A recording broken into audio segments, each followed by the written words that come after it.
What's up, everyone? It's been a while. I've done a YouTube video, but I'm back. Now, before I begin, I want to apologize about the lighting. Yes, I know it's shit. Believe me, you don't need to tell me. I can see that it's bad, but it's the best I can do at the moment. I'm limited, what can I say? So, with that being said, I thought it'd be a great way to start doing YouTube videos again by talking about a movie that I recently watched. I believe I saw it for the second time today. I just got back an hour ago from seeing it from the second screening of this movie, which is Guardians of the Galaxy Vol.2. What can I say about this movie? I was a fan of the original Guardians of the Galaxy. It wasn't one of my favourite Marvel movies, but I really did enjoy it. I particularly enjoyed Groot and Rocket Raccoon because they were just hilarious. But overall, I enjoyed it. I liked the characters, I liked the premise, I liked the song choice. Who doesn't love the soundtrack to the first movie? I loved it all. I go into Guardians of the Galaxy 2. I was expecting some of the same old stuff. Maybe we'll have a nice emotional moment there. There's going to be a lot of fun. But what I got from this movie was not that. It was so much more. This movie measured up to my expectations and exceeded them. I honestly think this is one of the best Marvel movies that has been produced in the cinematic universe of Marvel. I mean, whew, there's going to be spoilers in this video. So just let you know that now. I'll give you a couple of seconds to leave before I really talk about it, because I don't want to spoil it for you. 1, 2, 3, 4, 5. I will say the movie's awesome, go see it. But let's be fair. Everyone has seen this movie by now. Anyone who's going to watch this video has seen the movie by now. So, let's get into it. There's so many things I want to talk about, but one thing I really want to talk about is this movie had a lot more emotional weight and impact compared to the first one. There was a lot more character development, and just the first movie was all about like, here's the group, let's have some fun, they're on a fun adventure. This one felt a bit more grounded. It was still a fun adventure, but the characters had a lot more depth to them. And I liked as well that all of them were paired off with someone else, and that helped their development. I mean, Yondu was with Rocket Raccoon. Their whole thing was really good. They were kind of like, what's the term for it? Kindred spirits. They were very similar in ways. They acted tough, felt like the reckless one, the kind of loner. And it's really good what happens with them, how their character arc develops. Then of course there's Mantis and Drac. My god, Drac is such an asshole in the most lovable way in this movie. Everything he says is just gold. It's so funny. It's so good. And Mantis is a cool, interesting new character to add to the Guardians. I'm really looking forward to seeing their development with Drax and the rest of the crew in the further continuation of the series. Then of course we have, who do we have then? Of course, Chris Pratt and his father Ego, played by Kurt Russell, amazingly great. And you have Gamora with her sister Nebula, which is really well done. The only one who really doesn't have something to pair off is Baby Groot. And to be honest, you don't really need to. It's Baby Groot. Everyone loves him. There's a line in it that's great where basically Yondu and them are, their crew is betrayed. His crew have a mutiny on them, and they have Baby Groot locked in like a bird cage, and they lock Yondu and Rocket Raccoon up, and basically they have one guy as Groot in the bird cage said, "Can I smash this wooden twig now?" And the guy, the leader says, "No, he's too adorable to kill." It's really, this movie is so funny and has so much emotional moment. It blends it so well. I mean, so well. It blends it seamlessly. And the emotional moments. Let's discuss a couple. Gamora and Nebula. There was some really emotional impact with them. In the first one, Nebula was declared bad guy. Gamora was the good guy. She still has this tough act going, but she's a bit more friendlier in this one. And her and Nebula is trying to kill her through the movie. She just wants to kill her. And then it comes to a confrontation finally where Nebula has the upper hand, has Gamora on the ground, has a dagger in her hand, and can kill her right there. But instead, she realizes she can't do it and throws away the dagger. They have a bit of back and forth argument, and basically Nebula finishes saying that basically Thanos made two of them fight all the time, see which one was stronger.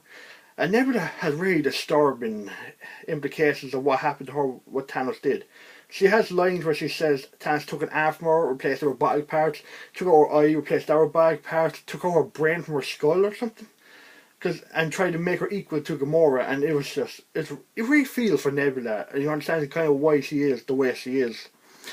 And she says this great line where she says to Gamora, "You wanted to win, I wanted a sister." And Gamora feels in that moment, she kind of realizes why Nebula is so angry at her, and kind of starts to understand that maybe she isn't completely evil, and there's a reason why she is so hateful of people. Then of course you have Peter Quill, played by Chris Pratt, and Ego. You can really tell that Peter Quill was looking for a father figure. Like he kind of regretted never having one. He hides it, but there's kind of hints that he really wanted a father figure. And Ego shows up, and basically as the movie progresses, they start bonding, and he gets happier and happier that he has a father. Of course, then a twist happens, and this was really disturbing. Basically, when they come to a point where Gamora and Nebula, after their confrontation, they walk into this cave, and there's a pile of skulls. I mean skulls. Like heaps upon piles upon piles of skulls. It looks like something from a heavy metal album. And by God, it's just disturbing. And basically we find out that they were Ego's children. So here's the thing what Ego did. Ego decided to go around to all the planets in the galaxy and plant and put like a plant-like thing of his essence in the ground, so it could go root into the planet, and made a bunch of a female or whatever creature in each world pregnant, and they would give birth to a child for him. He would bring him back, and basically the reason he'd do this, he'd bring it back to the planet. That he's a planet, but he kind of created. He's kind of a somewhat god in this universe, and he's basically a planet. And he created human form so he could travel, but he has to come back every now and then. And basically he would find his children, bring them back. And his main goal is to spread to every planet in the galaxy. And basically make every grow and spread across every planet. Until everything in the galaxy is essentially him. Basically a virus or a parasite that just wants to infect and take over everything. It doesn't seem that creepy, but when you really think about it, his mindset is horrifying. The implications are disturbing. But still, Chris Pratt's under kind of trance as he's telling him his goals. But what sets Peter Quill off is when he mentions that it broke his heart to put the tumour in Peter Quill's mother. At that moment, Peter Quill just breaks out of the trance that Ego has him on and shoots the shit out of him. And from there on, we have this big final climax action sequence, which is just incredible. Incredible. Really well done. And it was a slow build-up with Ego, where at first he seemed like a cool father figure, but then you get a sense, thanks kind of the Mantis, that something's off, something seems a bit wrong. Why is it so empty? Where are the people? Why is there not any creatures? And eventually it builds and builds, and then you have this reveal, and it's like, whoa. It's not like your classic evil, I'm the bad guy. It's more a quite subtle, creeping, kind of like evil. And the thing is, he doesn't see himself as evil. He just believes that his purpose in life is to spread, that the main purpose in life is to spread as much as possible. And I was like, it was just really interesting, that mindset, and really disturbing. And it was just fascinating as well. And I mean, I was not expecting Ego to be such a disturbing villain. I mean, it was really something else. I mean, Jesus, it was crazy. And then of course we have, when I talk about Gamora, Nebula, Peter Quill, Baby Groot was awesome. Basically any scene with Baby Groot is incredible. Well, he's the main part in. Anything he's in, he's great. That's all I need to say about Baby Groot. We all love Groot. Then of course, Yondu. Yondu was probably the breakout guy in this. Through the whole thing you get a sense that there's something more to him than the tough merc that he portrays himself to be. And it all climaxes at the end where basically he saves Peter Quill, and Peter realizes that Yondu kind of tells him that the reason he didn't give him the ego. Wasn't that it'd be handy to have this small guy help him rob and stuff? No, it's because he cared. Like he was a father figure, and in that wonderful line, that great line towards the end. As Yandu is, he was in a jetpack-like object to fly Peter Quill out of this exploding planet. That's ego. It's just collapsing in itself. He says, he may have been your father. Yandu says to Peter Quill, he may have been your father, but I was your daddy. Or, he wasn't your daddy, implying that he was.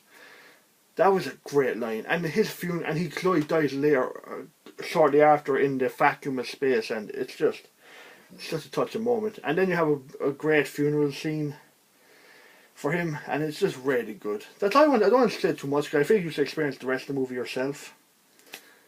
It's a great movie. One of the best Marvel has produced. So I'd recommend you go see it. I've given a couple of spoilers, but there's a lot more in this movie, and it's really worth seeing. It's great development for the characters in overall. The first movie introduces to them. This movie will make you truly care about the characters and what they really are and who they really are. Go see this movie. It's one of the best Marvel has made by far. That's all I wanted to say, so thank you, and I'll see you next time.